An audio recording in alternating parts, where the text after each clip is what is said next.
जय गौ माता। दोस्तों आज हम खड़े हैं अपने फार्म पे, जो ये साग का पेड़ है, टिकूड़ बोला जाता है इसको।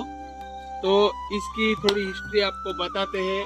अगर आप ये भी करना चाहते हो तो ये भी कर सकते हो, इसमें भी बहुत मुनाफा है। मित्रों, ये साग की जो वैरायटी आती है, बर्माटिक है, घाना है, ट्रांजानिया है, वलसाड़ी है, देसी गिर का है। इनमें से ये है बर्माटिक, जिसका रेट सबसे ज़्यादा होता है। तो ये हमने लगाया था 2016 में। आज जाके इसका 9वां वर्ष चालू हो गया है और इसकी हाइट 35 फीट के आसपास में है। और इसकी जो राउंड अप की साइज है वो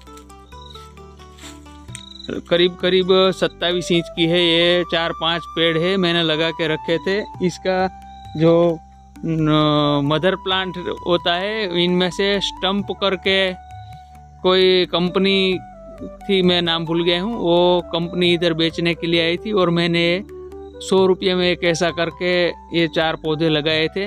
तो इसमें फ़ायदा हो सकता है, ऐसा मेरे को अभी लग रहा है। और मैंने ये लगाया था, उसका अनुभव मैंने किया। भले 8 साल चला गया, लेकिन ये कोई भी किसान अगर ट्री का फार्म बनाना चाहता है, खेती नहीं करना चाहता और ऐसा जो हार्डवेयर के लिए लकड़ी लगाकर खेती का मुनाफा कमाना चाहता है, तो ये भी कर सकता है। क्योंकि ये अभी 8 साल में बहुत ग्रो कर गया। चारों 4 पेड़ बहुत बड़े हो गए हैं और इसकी हाइट भी बहुत बड़ी है।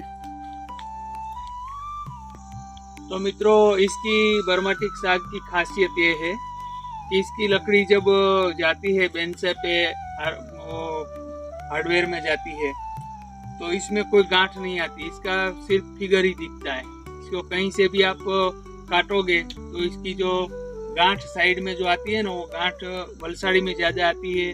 वो गिर का साग है, इसमें भी ज़्यादा आती है।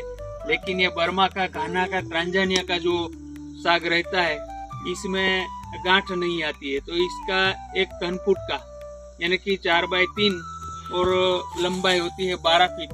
और पाटिया के हिसाब से हिसाब करो तो 12 इंच चौड़ाई, 1 इंच चौड़ाई और 12 फीट लंबाई, एक पाटिया 1 घन फुट हो जाता है। उसको गुनी करके 144 से भांगा कर दोगे तो 1 घन फुट आपको मिल जाएगा। तो ये हिसाब से अभी ये झाड़ ये हम काटेंगे तो एक झाड़ 2 घन फुट के आजू बाजू में इसकी अभी हाइट है 35 फीट लग रही है मेरे को। और इसकी जो राउंड अप की व्यास है वो 27 इंच के आजू बाजू में है। तो अभी इसको काट के हम जो हार्डवेयर में कटाई करेंगे तो इसका व्यास हमको मिलेगा 2 घन फीट के आजू बाजू में। और 1 घन फीट का अभी इसका बर्माटिक साग का 6500 रेट चल रहा है। तो अभी ये एक पेड़ है 13,000 का हो गया। तो 100 रुपये का जो पेड़ है वो हमको 13,000 दे रहा है। तो ऐसा 4 पेड़ है। तो किसान अगर अपने खेत में खेती ना करे और ऐसा भी कोई करना चाहता है, लेबर की परेशानी, पानी की परेशानी, साइक्लोन की परेशानी, ये सब दिक्कतें खेती में आ रही है।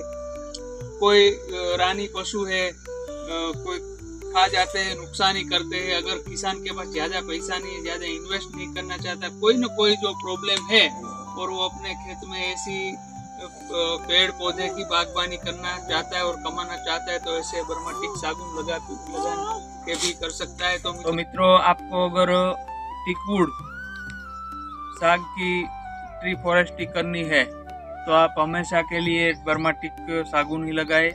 और उसका जो पौध है वो नर्सरी में है तो आप स्टम्प वाला ही पौधा लें। स्टम्प वाला मतलब उसका जो मदर प्लांट होता है उसमें से एक टुकड़ा काटा जाता है, उसके ऊपर प्रोसेस करके सीधे उसको अंकुरित लेबोरेटरी में किया जाता है, ताकि उसकी जो हाइट है वो सीधी बढ़े, उसकी जो शाखा प्रशाखा है कम बढ़े और इसमें जो फिगर है वो सीधे आए। वैसे तो नेचुरली तरीके से भी बर्माटिक सागुन में फिगर इसके सीधे ही होते हैं।